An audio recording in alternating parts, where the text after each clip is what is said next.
G'day champions, it's Brad's Guitar Garage here with ill-advised project number 678.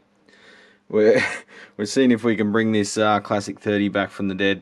This is one I had lying around for ages. It's just when I get to a project, and I haven't got spare time, but I feel like I want to do a feel-good project, you know, something that makes you feel good. So what happened to this board? I think I've shown you this one in previous videos. Someone's hacked it up and it's sort of not recoverable. So I did what any idiot would do and designed a new one. Double layer. Some modifications, adjustable bias. We've got individual screen grid resistors per valve, which the original one didn't have. We've got some test points for bias. You could run fly leads to them if you wanted, to, I don't know, banana jacks or whatever. That's just a 1 ohm to cathode. Can't really get around the construction method, but we've just done what we can with the through-hole plating, and we're going to put some brackets on there. Similar to these, might reuse these ones. So I've just started reconditioning this board, the central board, and there was some damage here. The heaters have these resistors in series with them. And they destroy the board, a la, you know, Blues Hot Rod series from Fender. So we've done the old turret fix there, and we've got some Dale 6.5s, so that will sort that out. We've bypassed the two stupid screen grid resistors that were on the original one. There was only 100 ohm per, I think, definitely two of the four valves. So I bypassed that, so the screen grid connection goes straight to this board, and then I've rerouted stuff so each valve gets its own screen grid resistor, and we've upgraded them to 1K 5 watt in Panasonic zoom there. Panasonic autofocus, non-existent. So here I've ripped the old caps off. We've left some of the skin behind, and I'm going to heat that up. That's the last one, leaving the dirty work till last. I've prepped this board. That goes in the bin. I've prepped this one. I'm halfway through prepping this one, and then I'm going to get onto that one with a full recap and clean off all that schmoo. So hopefully everything works. Sort of, I've gone over everything for the umpteenth time, but the moment of truth when you start giving it a bit of juice, eh? Anyway, join us for the ride, and you can laugh at me letting the smoke out. Alright, so we're back in the overhead camera position that you know and love. And what I've done, I've prepped this board as I mentioned, got the new valve sockets on there. They're Ruby style ones, small enough to fit through the chassis hole, because you can't go chucking Beltons or just the generic ones on there, because it won't fit through the chassis hole, so you've got to have the Ruby style ones. These are just generics off eBay. They look alright, plating looks okay, they're reasonably heavy gauge metal. They'll do the job. With down here on the original board, they formed a sort of capacitor with the traces, and that worked out to about 10 picofarad, about 10 puff. So instead of that hoo-ha, I've just put a 10 puff on there instead. We've got a ground plane. Now, I don't know, this is sort of an experiment. I have seen ground planes on other amps without any major issues, but people seem to think it's got excess capacitance and may sap a bit of the top end, but we'll see about that. I'll be the judge of that. So mostly new components. There's a few that are either out of stock or it didn't have, or out of stock here or unavailable online. So I've reused a couple. There's the pot for the adjustable bias, so that and that resistor form the bias supply. The stock one just had fixed bias, well, non-adjustable fixed bias I should say. Fixed bias and adjustable bias are two different things. So here's a up close view of the two heater resistors. They just dropped the heater voltage a little.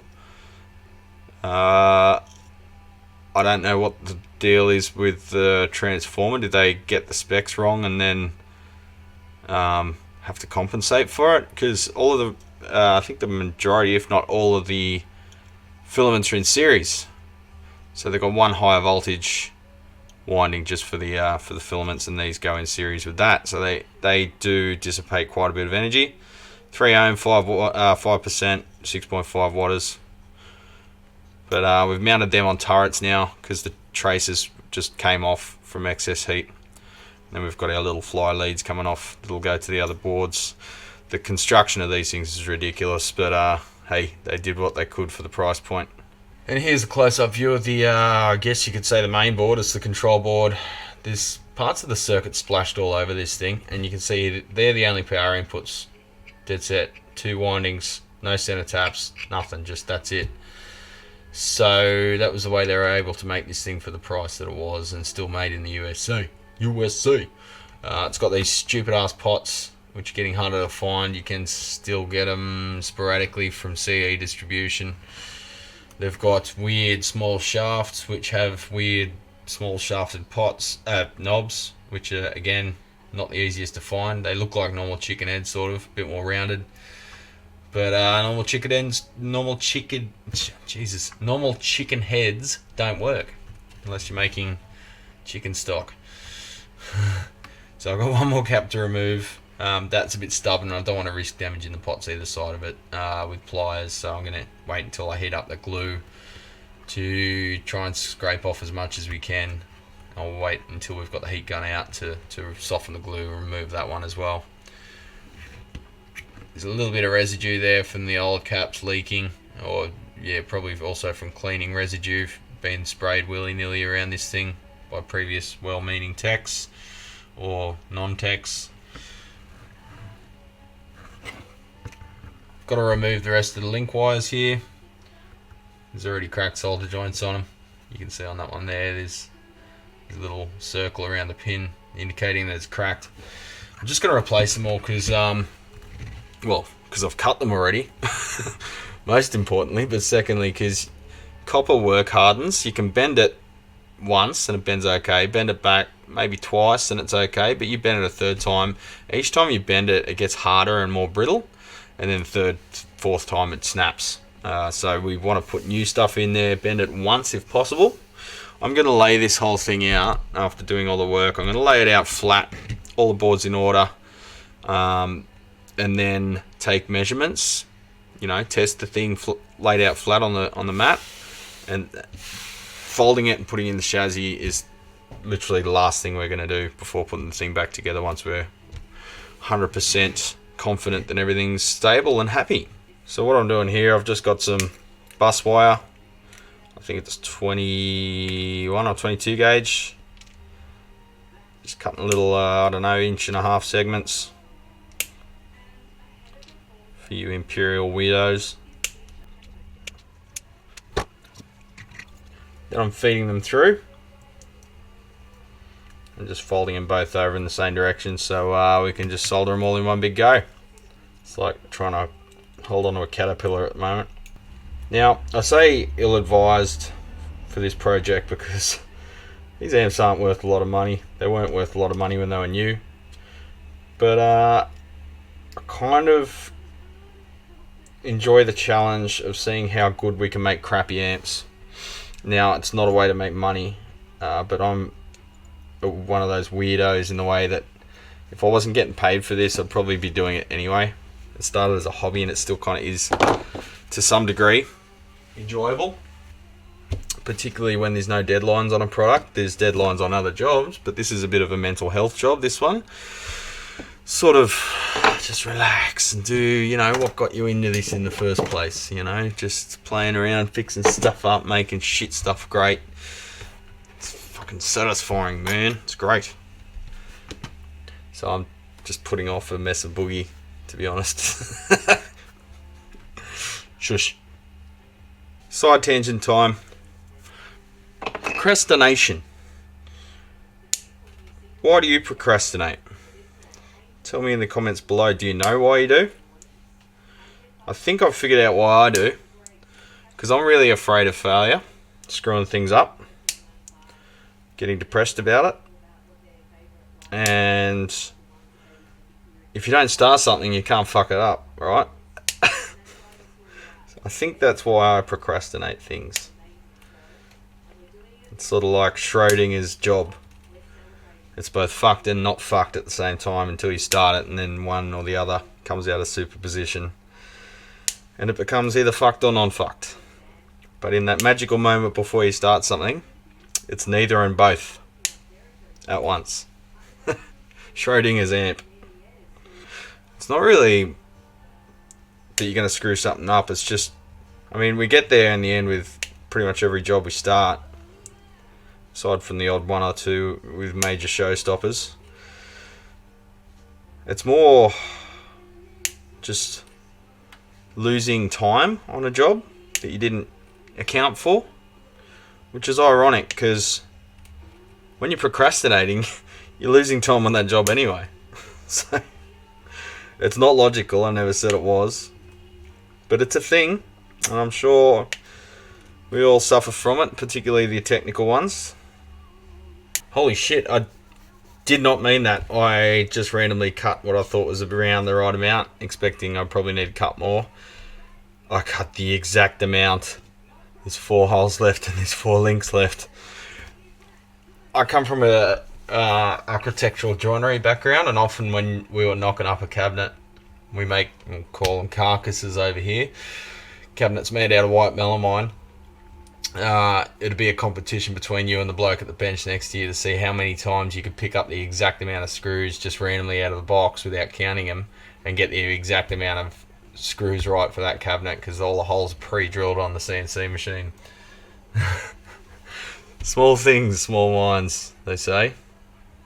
Alright, so they're all just inserted, sitting under their own weight.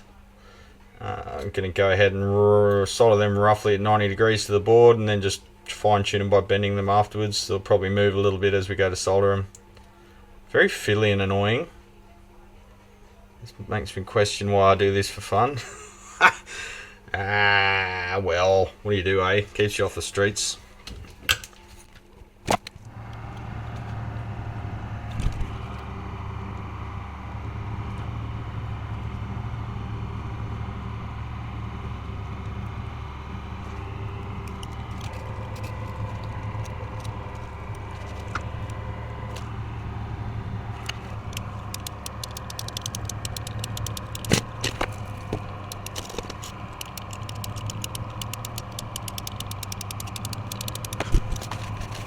Alright,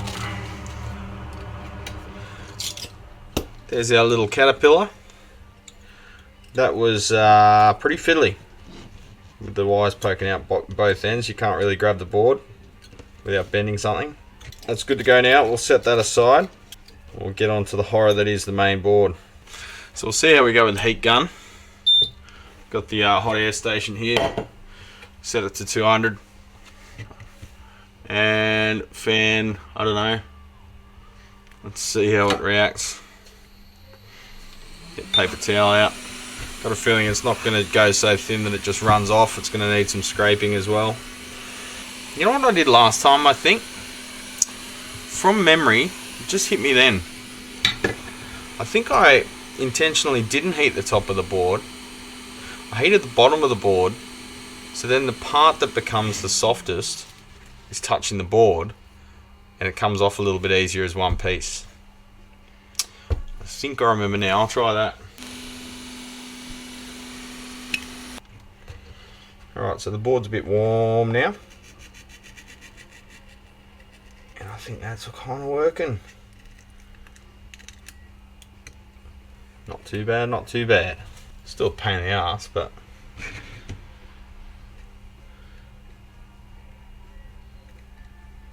hitting the leads there. Just try not to turn it into full on honey, because then it'll spread further than it already has.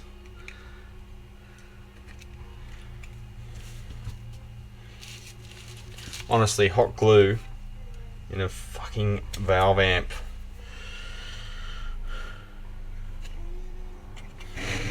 Have the gods gone crazy?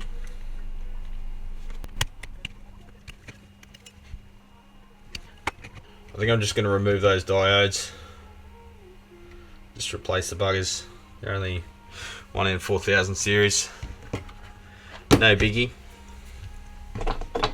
We've replaced fucking everything else, haven't we? Just easier to get into that area without them in the way.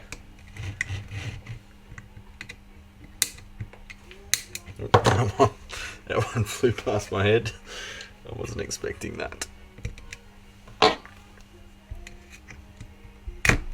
Oh, took the glue with it. Cool. So you can see the glue prevents the parts from cooling too. So you'll see a little bit of darkened glue around each part. Might remove this 10 ohmer. Its joints look okay and its pins are straight, not folded over, so I think we can remove and reuse that one. I'd like to mount it off the board too, but I don't think this one dissipates that much energy because it hasn't heated the board up. I think I've got some 10 ohm V-shays there. I might put one in anyway just for shits and giggles. Shits and snickles.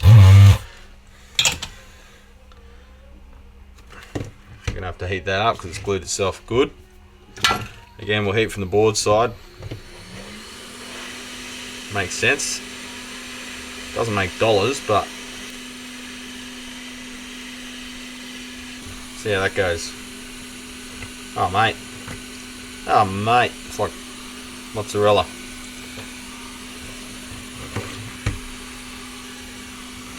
Alright, now I've got these all these little lead offcuts poking up, so we can't scrape because the scraper keeps hitting them and it'll dent the scraper, so we'll remove them. So all the filter caps.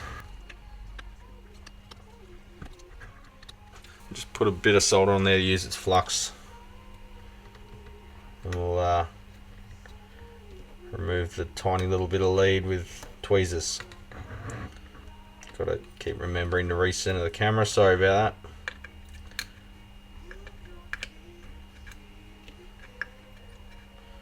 Ideally I'd like this to not take all day, but it's a pretty big job, so that's why it's ill-advised. This is something you could do as a hobbyist, not as a professional. I'm sort of, some days I feel like a professional, some days I feel like a hobbyist.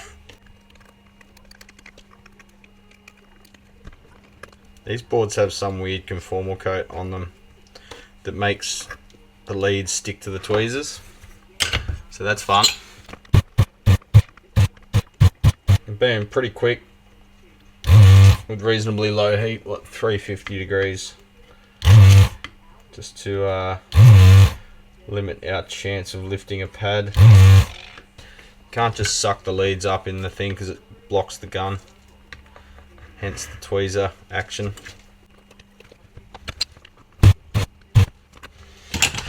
This is going to be the best Classic 30 ever built, ever modified. It was built the same as all the others, but hashtag Skookamura's frig.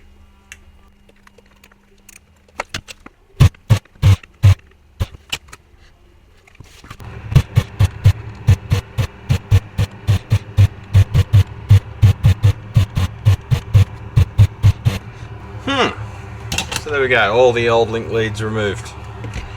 Now we can get in there like a bulldozer, get rid of all this glue without getting caught up on the remainder of the leads. I'm just heating that area where that last cap was on the bottom of the board, and we'll remove that clot of glue. Then we might go again with the heat from the top, maybe see what a bit of some of the various solvents I've got does to this glue, or the remainder of it anyway. You wouldn't go attacking the whole lot with solvent, but now we've removed the bulk of it. Sorry, I can't talk these days, I don't know what's wrong with me. Now we have removed the bulk of it, we can clean off the residue that's left.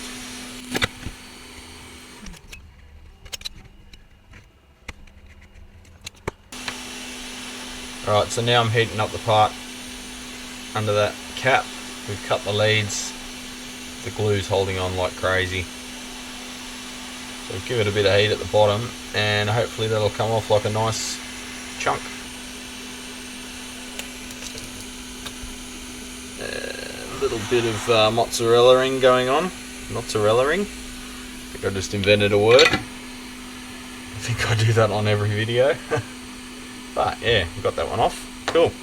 Now that one in particular is a bit of a pain in the ass. It's sort of flooded on under all those components. We might have to just leave that be. I'm not replacing all of them. Let's just get in there with a fret guard. Works alright. So just taking the remainder of the residue off the board. This actually works rather well. This is known here as shellite. That's what we call it, but overseas it's known as naphtha. It's used, you know, Zippo lighters, that kind of thing. But we also use it quite a bit for just general purpose solvents. Pretty gentle, doesn't hurt finishes, well, most finishes.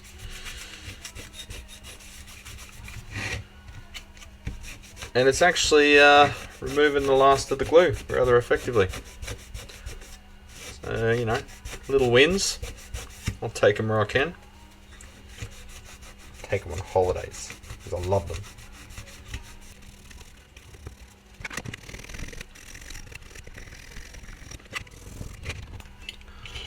Put a little in the glass just so I can use a brush on it.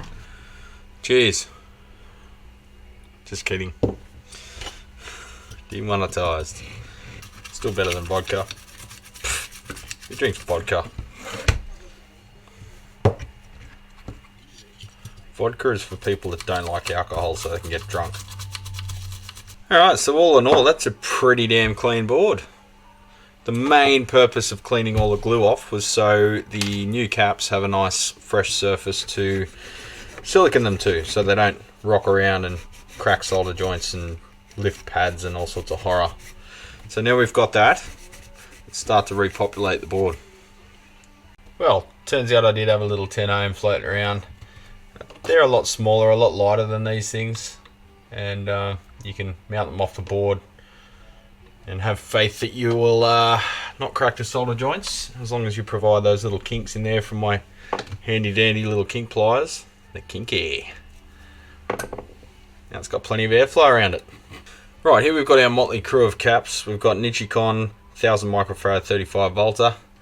We've got two Vichy 2200 microfarad 63 volts. We've got three F&T 22 microfarad 500 volts. They only have to be 450, but 500's all I stock. And I got two 47 microfarad 500 volts from Evatco. Now these are made by a third party and labeled by Evatco, but I have tried them and put them in my workshop amps as well as my home amps. They've been in there for 5-6 years with no issues, so, and they get used pretty well every day, so I'm pretty happy to put them in here. I've got some Tube Amp Doctor 22 microfarad 500s on the way to restock when I finish with these, because they're more cost effective and they're rated at 105 degrees, whereas these are only 85. So yeah, just with axial caps, you got to roll with the punches, you got to piss with the cock you got, so to say, and get what you can get. At the moment, this is what I have. So as usual with the caps, just a smooth round over. Don't bend them with pliers or anything. Don't want to introduce any nicks on the metal. It could be potential weak points. And little dabber do ya. Silicone on the plastic. Roof and gutter, which is this? A roof or gutter? It's silicone. More importantly, it's neutral cure. And more annoyingly, I just got it on my finger. God, silicone. I hate it. All my years as a joiner and spray painter. Don't get me started. So that cap's happy down in that little gap between those pots. Bend the leads over at about 45 degrees, so if they do need to be replaced in the future, you don't have to dig under it to get the 90-degree lead up and then possibly damage the pad. So C41, 42, 43. So 41's done. 42 and 43 are over here. You just want just enough silicone that it just sort of semi comes out, but not so much that it oozes everywhere. You want the majority of the bead to be in line with the leads there, so it oozes out evenly on both sides.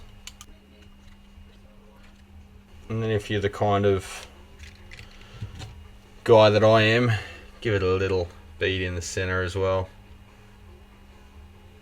just to look pretty and absorb any vibrations we can. Not that you can do that with all of them, but let's face it, it's not required. Now, C45 and 46, they're these big buggers. They will almost overhang the board. They're pretty big. We'll just move these over a touch and see if we can get them within the footprint of the board. But over here we've got that connector to contend with. But it doesn't matter because they're floating in midair and they clear the chassis. You can see if you look there, the chassis sits against this shoulder and the brass. So there's a good 5mm between the two. So that will be the gap to that chassis there. So they are bulkier than the originals, but they're still fine. Again, bend it with the logo up, just so future me, future tech, which is more likely than anything to be future me, will see that I did it and everything's good and go, that's right, that's that stupid board that I made. What an idiot.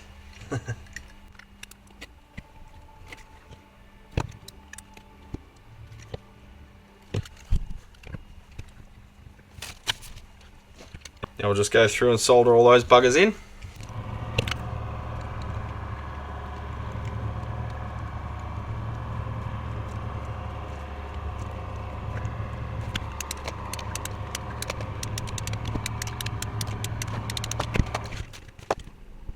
And there we have it. World's most expensive Classic 30 board. But it should last for a bloody long time.